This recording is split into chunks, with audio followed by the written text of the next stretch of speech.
Şəhərdə yaşayan insan təbiətlə təmasda olmaqdan bir qədər məhrumdur. Biz hamımız özümüzdən asılı olmayaraq vaxt tapan kimi təbiətə getməyi xoşlayırıq. İnsan və təbiət münasibəti böyük problemdir.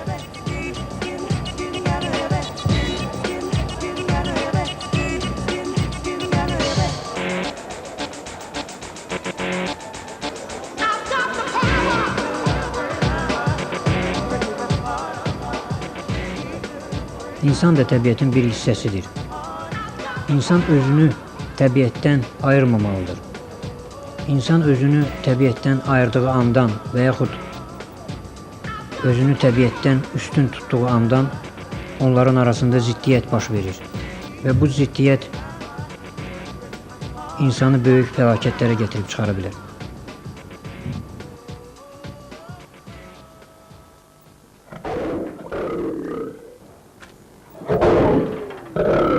1996-cı ilin axırında mənə bir nəfər müraciət elədi, Aydınov Tahir adlı bir şəxs. O Dövlət Universitetinin Biologiya fakültəsini bitirir və müəyyən təcrübəsi Dövlət Ekologiya Komitəsi sistemində işləyir. Təbiətlə əlaqədar işlədiyinə görə biz onu bura zooparka, terrarium şöbəsinə, müdir vəzifəsinə qəbul etdik.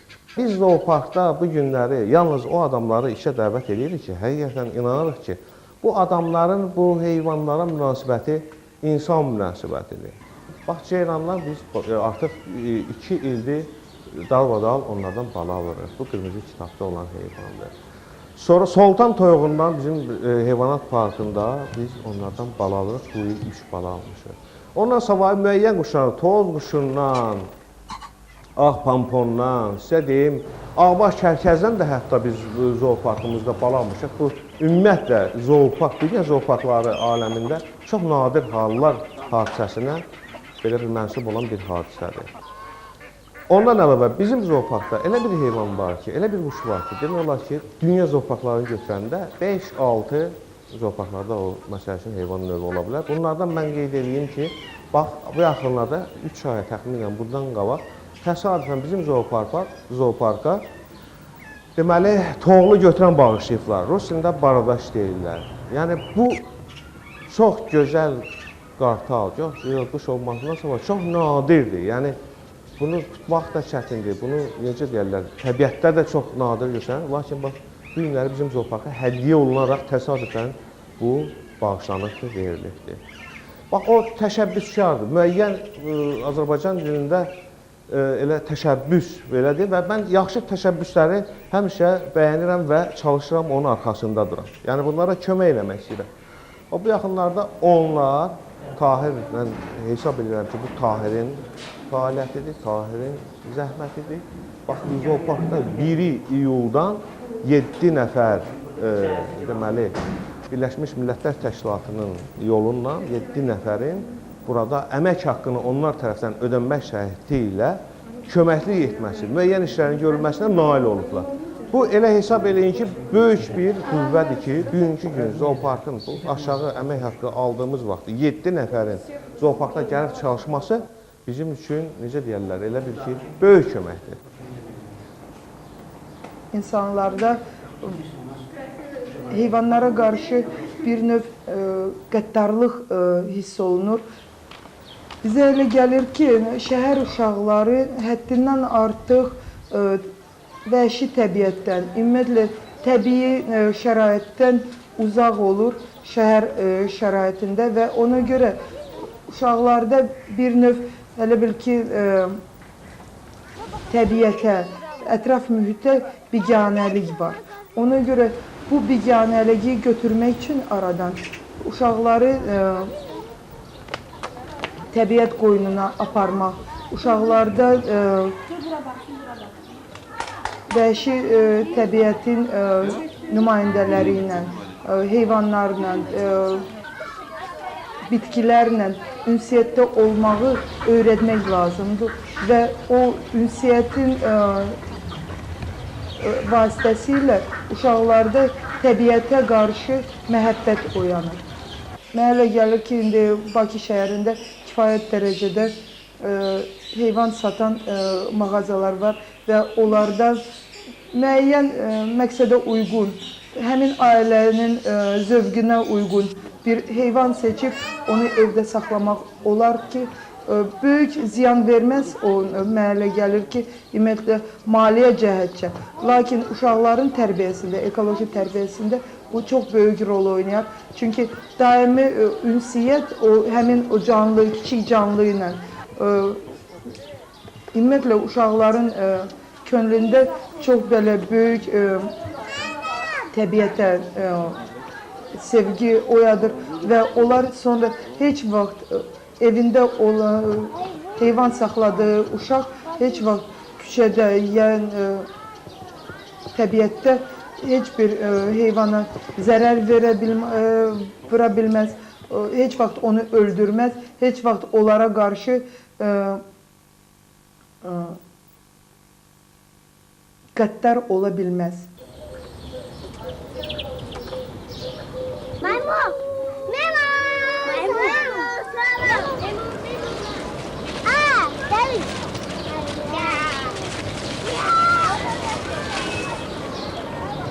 Tahirin lap uşaqlıqdan bu heyvanlar aləminə böyük həvəsi olur. Heyvanları ev şəraitində saxlamaq, onları artırmaq, əsasən akvarium balıqları, terrariumda saxlanılan heyvanları çox böyük həvəslə əzizliyə onları saxlayıb böyüdürdü.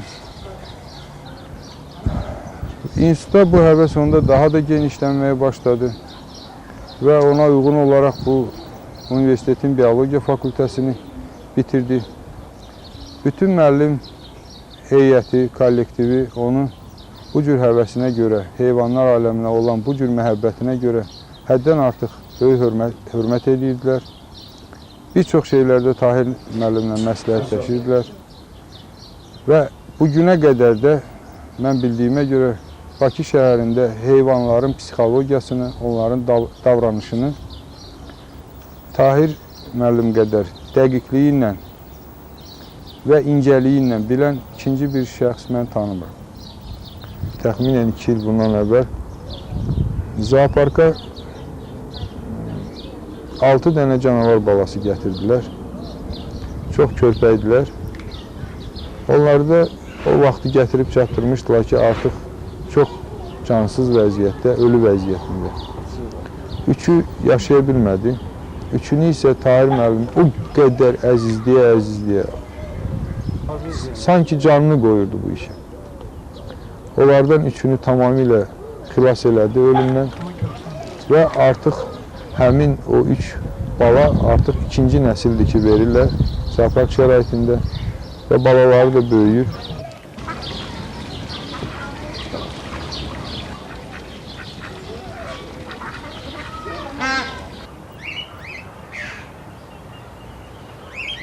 Onun evində də bir otaq demək olar ki, bu sahə üçün ayrılıb.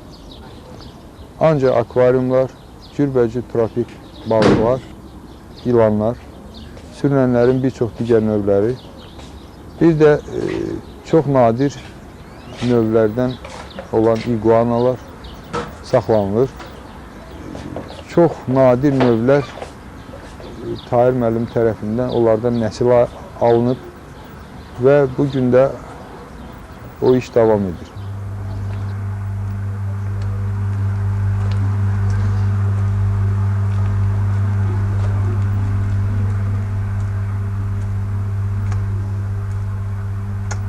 Mənim fikrimcə hər bir evdə kiçik də olsa bir canlı güşə olmalıdır.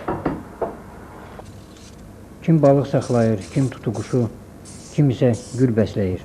Fərqi yoxdur. Hamı canlıdır.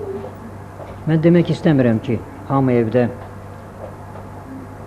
mənim kimi və mənim qədər müxtəlif heyvanlar saxlasınlar. Mənim marağımın bir hissəsi təbiətlə təmasda olmaqdırsa, o biri tərəfi onları yaxından öyrənməkdir. Və bu bilikləri işimdə istifadə etmək, elmi iş aparmaq və s.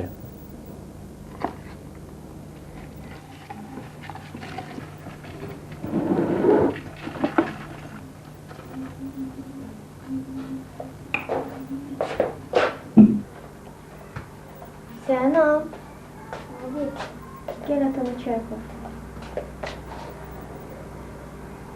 Çox vaxt onu başa düşmək çox çətindir. Çox çətindir. Mən özüm də onu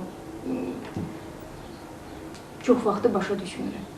Elə xəsiyyətləri var ki, özüm də hərdən bir deyirəm ona, mən deyirəm səni başa düşmürəmsə, o birilər necə səni başa düşsün. Belə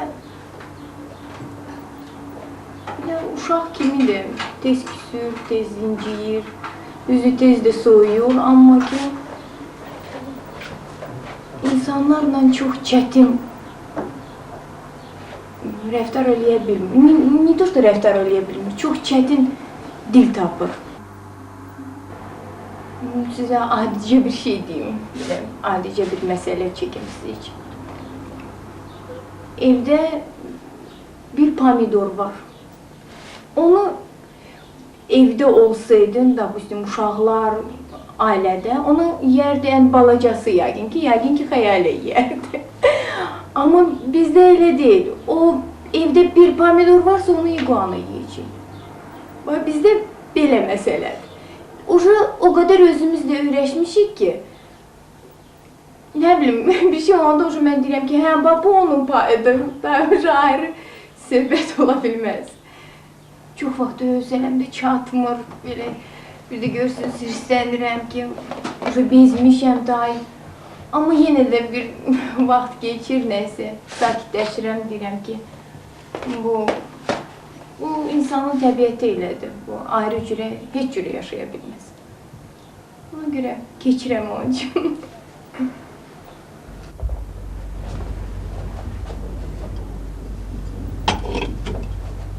Məndən çox vaxt soruşurlar.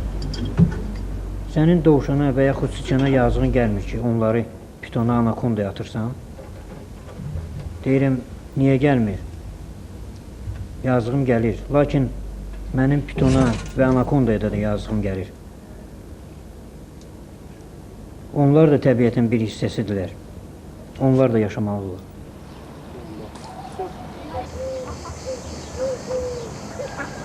Xaçmaz meşəsində Uzunoba kəndinin çox gözəl dəniz kənarı meşəsi var. Orada qaldıq 10 gün meşədə. Yəni palatka şəraitində qaldıq. Və orada adi kəpənəyi, həşəratı, sürünənlərin müxtəlif formalarını, hamısını bir-bir fotoaparatla çəkirdi. Tanıdığı, bildiyi növləri həmin an təyin edirdi. Tanıya bilmədiyin də slaydları çıxardandan sonra ev şəraitində gəlib bir-bir həmin növləri təyin edirdi və artıq böyük bir kolleksiya toplamışdı. Məşhur ekoloq Kommoner'ın 4 qanunundan biri bu cür səslənir. Təbiət daha yaxşı bilir. Bu qanun onu bildirir ki, bizim hal-hazırda təbiətin quruluşundan, təbiətdə gedən proseslərdən, təbiətin funksiyalarından bizim tam və dəqiq məlumatımız yoxdur. Hər bir ekosistemin, hər bir meşənin, hər bir çayın, hər bir ağacın özünə məxsus mürəkkəbliyi və fərdi xüsusiyyətləri vardır. Bunu nəzərə alaraq, biz təbiətdə hansısa bir xırda və yaxud mühüm bir dəyişikliklər etməmişdən qabaq olduqca ehtiyatlı olmalıyıq.